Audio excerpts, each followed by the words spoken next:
कस्बे के बाहरी छोर पर, जहां घने जंगल की छाया में पुराना हवेली नुमा घर खड़ा था, वहां रमेश और उसका परिवार रहता था। रमेश, उसकी पत्नी सुनीता और उनका 7 साल का बेटा आरव।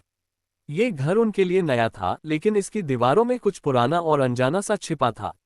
उस रात, जब हवा में ठंडक थी और चांद की रोशनी जंगल के पेड़ों के बीच से छनकर आ रही थी, आरव ने कुछ ऐसा कहा जिसने सुनीता के रोंगटे खड़े कर दिए। वह रसोई में खाना बना रही थी, जब आरव चुपके से आया और बोला, मम्मी, मैं पहले यहाँ रहता था। सुनीता ने हंसते हुए कहा, क्या बात कर रहा है आरव? हम तो पिछले महीने ही यहाँ आए हैं। नहीं मम्मी, उसने गंभीर स्वर में कहा, मैं यहाँ पहले भी था। जब मैं बड़ा था, मैं तुम्हारी माँ का पति था। सुनीता का हाथ रुक गया। चम्मच जमीन पर गिर पड़ा। उसने अपने बेटे की ओर देखा, जिसके चेहरे पर एक अजीब सी शांति थी। क्या बकवास कर रहा है आरव? यह मजाक अच्छा नहीं है। यह मजाक नहीं है मम्मी, उसने कहा, और उसकी आंखों में एक ऐसी चमक थी जो 7 साल के बच्चे की नहीं हो सकती थी। मैं सच कह रहा हूँ। उस रात सुनीता को नींद नहीं आई। आरव की बातें उसके दिमाग में बार बार गूंज रही थीं। उसकी माँ, यानी आरव की नानी, की मृत्यु कई साल पहले हो चुकी थी। और उनके पति, सुनीता के पिता, भी उनके साथ कभी नहीं रहे। सुनीता को अपने पिता के बारे में ज्यादा कुछ पता नहीं था। उसकी माँ ने हमेशा इस विषय पर चुप्पी साधे रखी थी। लेकिन आरव को ये कैसे पता? और वह इतने विश्वास से यह बात कैसे कह सकता था? अगले दिन सुनीता ने रमेश को सारी बात बताई। रमेश ने इसे बच्चे की कल्पना कहकर टाल दिया। वो बस कोई कहानी बना रहा होगा सुनीता। बच्चे ऐसी बातें करते रहते हैं। लेकिन सुनीता का मन नहीं माना। उसने घर की तलाशी शुरू की। हवेली पुरानी थी और इसके कई कमरे बंद पड़े थे। तहखाने में उसे एक पुराना संदूक मिला, जिस पर धूल की मोटी परत जमी थी। संदूक में कुछ पुरानी तस्वीरें, पत्र और एक डायरी थी।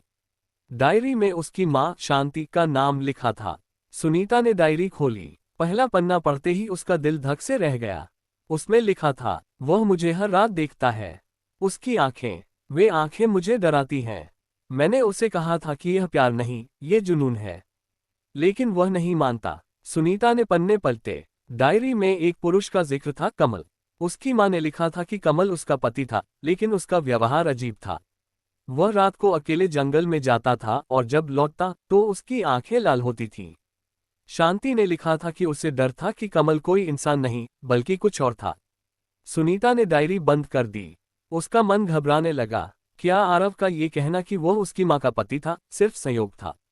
या फिर इस घर में कुछ ऐसा था जो उसे समझ नहीं आ रहा था? उस रात, जब घर में सन्नाटा था, सुनीता को लगा कि कोई फुसफुसा रहा है। वह बिस्तर से उठी और आवाज की दिशा में गई। आवाज तहखाने से आ रही थी। उसने डरते डरते तहखाने का दरवाजा खोला। अंधेरे में उसे कुछ दिखाई नहीं दे रहा था, लेकिन आवाज साफ थी। शांति, तुम मेरी हो। सुनीता ने तुरंत दरवाजा बंद कर दिया और रमेश को जगाया। रमेश, कुछ गड़बड़ है। इस घर में कुछ है। रमेश ने उसे शांत करने की कोशिश की, लेकिन सुनीता अब डर चुकी थी। अगले दिन उसने कस्बे के पुजारी को बुलाया। पुजारी ने घर का मुआयना किया और कहा, इस घर में कोई अशुद्ध आत्मा है। यहाँ कुछ बुरा हुआ था और वह आत्मा अभी भी यहीं है। पुजारी ने कुछ मंत्र पढ़े और घर में गंगा जल छिड़का, लेकिन उस रईये उसने सुनीता को चेतावनी दी, जो भी यहाँ है वह आसानी से नहीं जाएगा। आपको सावधान रहना होगा। अगले कुछ दिनों में आरव का व्यवहार बदलने लगा। वह चुप रहने लगा और कभी कभी वह ऐसी बातें कहता जो सुनीता और रमेश को समझ नहीं आती थी। एक दिन, जब सुनीता उसे स्कूल के लिए तैयार कर रही थी, उसने कहा, मम्मी, वह मुझसे बात करता है। कौन? सुनीता ने डरते हुए पूछा। वह जो इस घर में रहता है। वह कहता है कि वह मुझे वापस ले जाएगा। सुनीता का दिल बैठ गया। उसने आरव को गले लगाया और कहा, कोई तुम्हें कहीं नहीं ले जाएगा बेटा।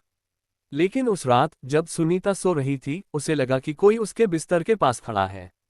उसने आंखें खोली तो कोई नहीं था, लेकिन बिस्तर के पास जमीन पर कुछ गीला था।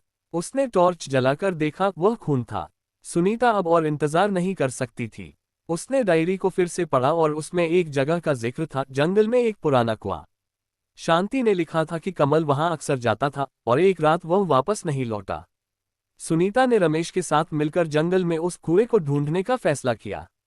जब वे वहां पहुंचे तो कुआं सूखा हुआ था, लेकिन उसके पास एक अजीब सी गंध थी।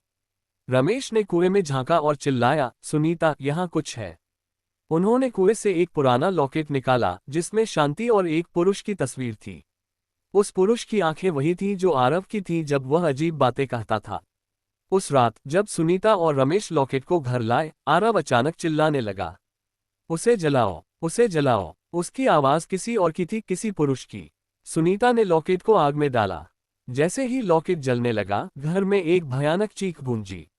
आरव बेहोश हो गया। जब वह होश में आया तो वह सामान्य था। उसने कहा, मम्मी, वह चला गया। कुछ दिन बाद सुनीता को एक सपना आया। उसकी माँ शांति उससे मिलने आई थी। उसने कहा, तुमने मुझे मुक्त कर दिया सुनीता। वह कमल नहीं था, वह एक आत्मा थी जो मुझसे बंधी थी। अब मैं आजाद हूँ। सुनीता ने उस घर को छोड़ने का फैसला किया। वे शहर वापस चले गए, लेकिन आरव की आंखों में अब भी कभी कभी एक अजीब सी चमक दिखती थी। सुनीता को डर था कि शायद वह आत्मा पूरी तरह नहीं गई थी।